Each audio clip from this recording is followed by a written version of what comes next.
and WNST over the weekend, and Joe Flacco's back, and we'll see what the outcome of that is. Certainly Roger Goodell and Steve Bisciotti could not avoid it on Sunday night down at the stadium at the fireworks practice. I wanted to get out to the Bay Area and reach someone that covered Colin Kaepernick from the beginning. Kevin Lynch has been that guy. You can follow his journey at KLynch49 out on Twitter, and of course at sfgate.com and KNBR and a bunch of other places out in the Bay Area where he runs around with all things Niners, which isn't a whole lot of fun these days, right, Kevin? It was a lot more fun when you guys were a play away from the Super Bowl under Colin Kaepernick than it's been since they moved to Santa Clara.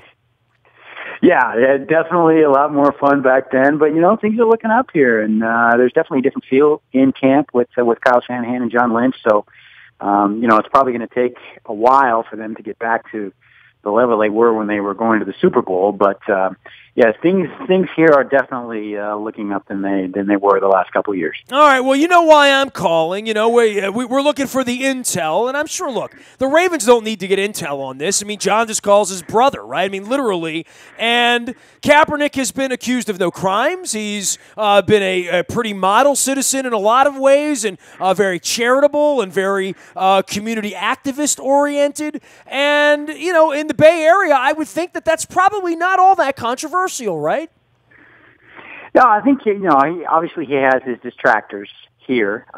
But, yeah, he's been embraced, and he really wanted to stay here because of that. He felt the fans did embrace him. His teammates certainly embraced him. I mean, he was the Len Eschmont Award winner, which is by vote of his teammates last year and given to the 49er who's the most courageous and inspirational. So he won that award. So there's obviously, I think his teammates were by and large were backing him and his efforts and what he was doing off the field.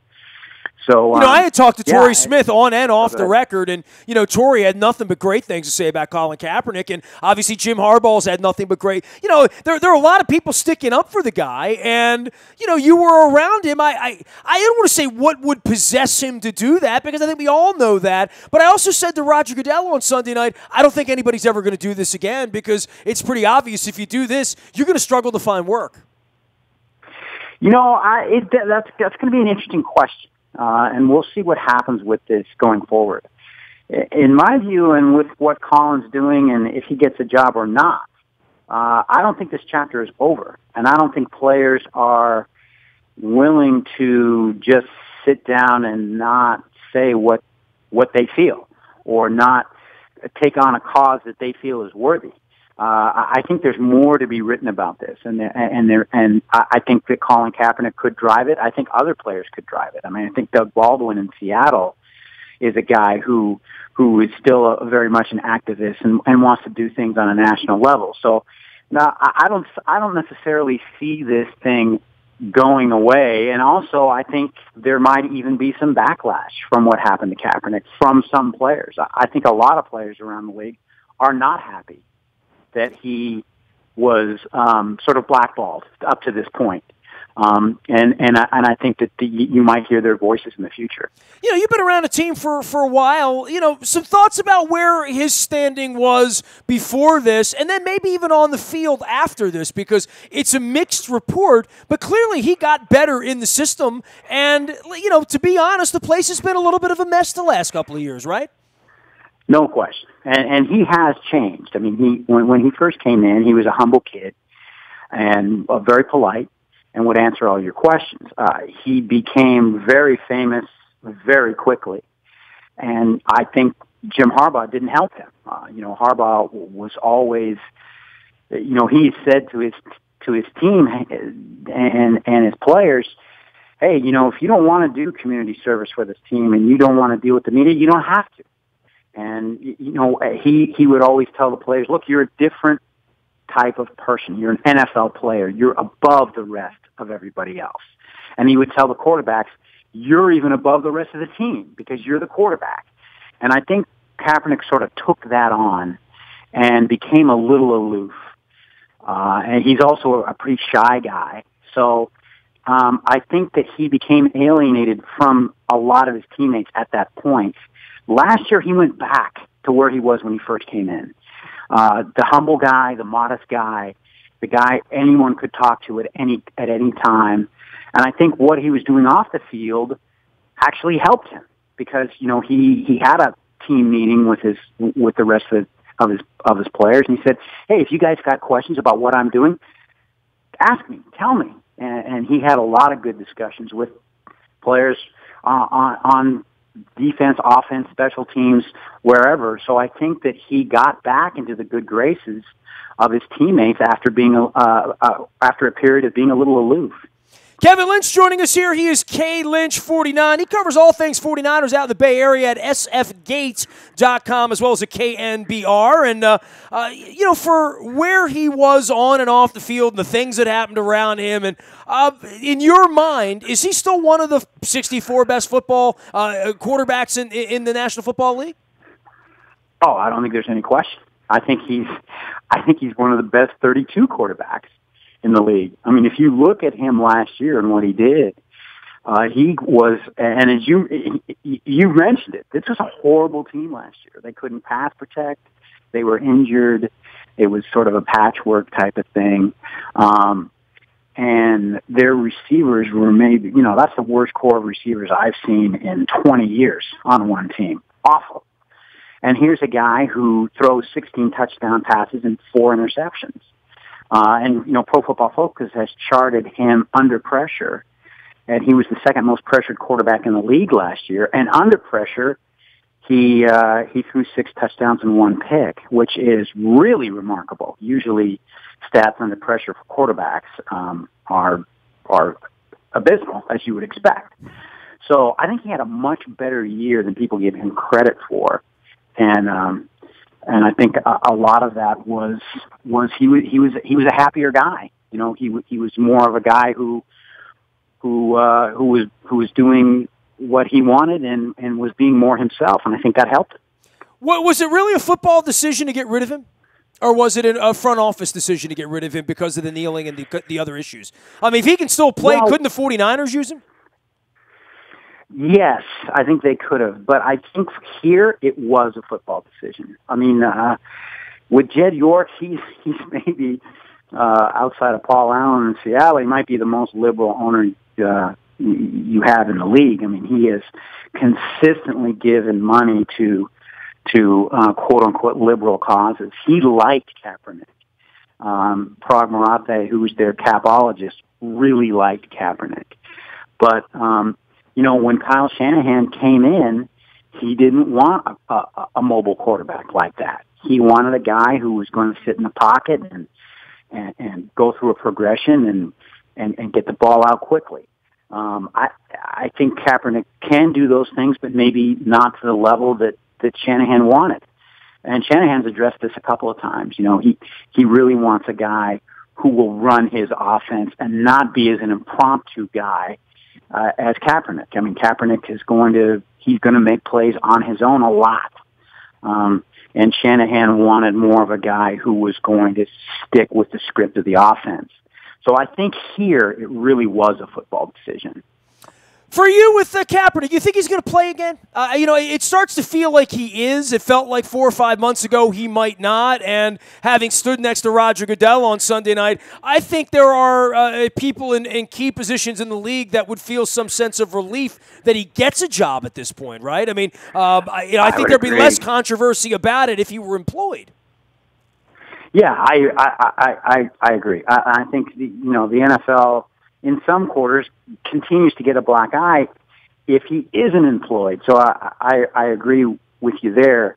And I think he's clearly should have a job. I mean, when you look at it last year, he really was the top free agent quarterback. There was no other quarterback who had his statistics or his history of taking a team to the playoffs and to the Super Bowl.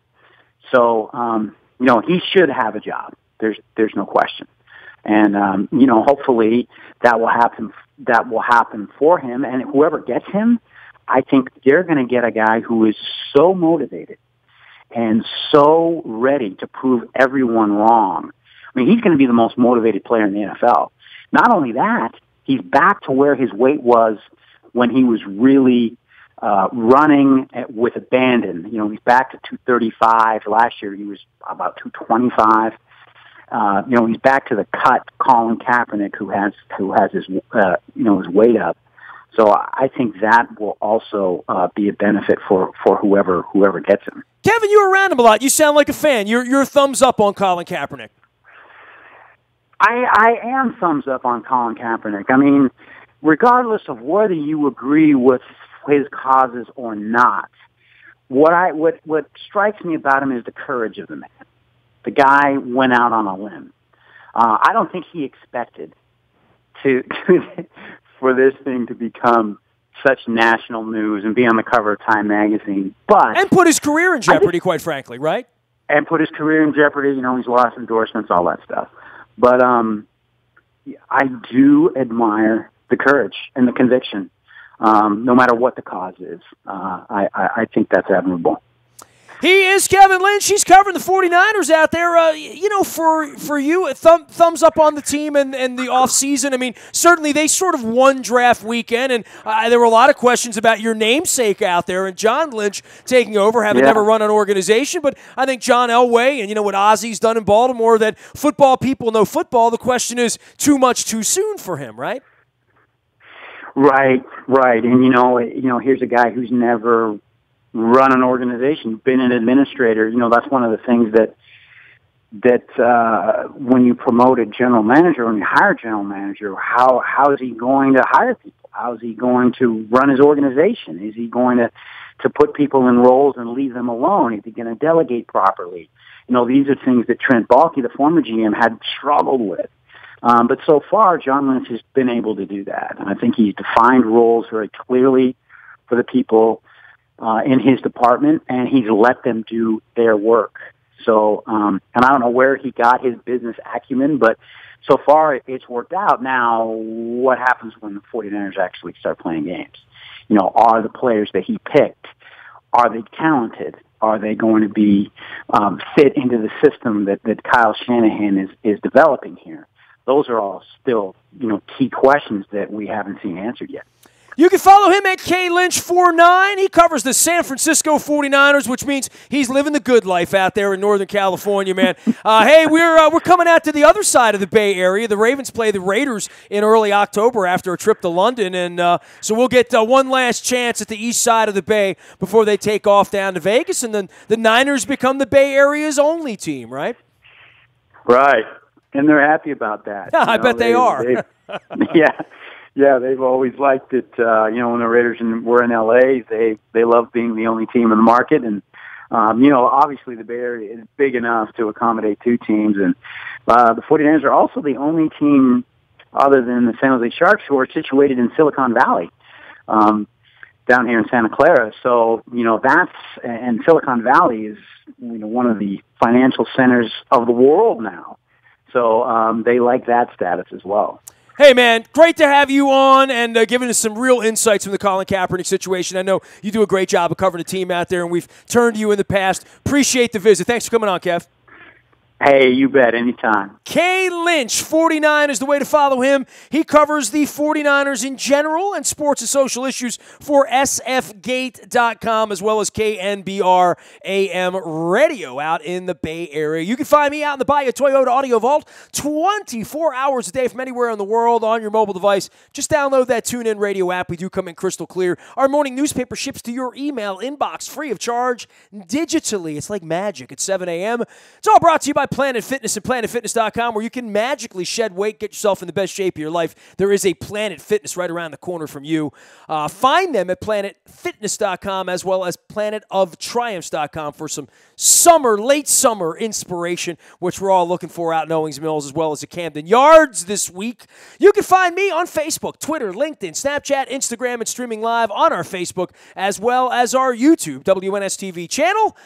I am Nestor. We are WNST.net, AM 1570, and WNST Towson, Baltimore, and we never stop talking Baltimore sports.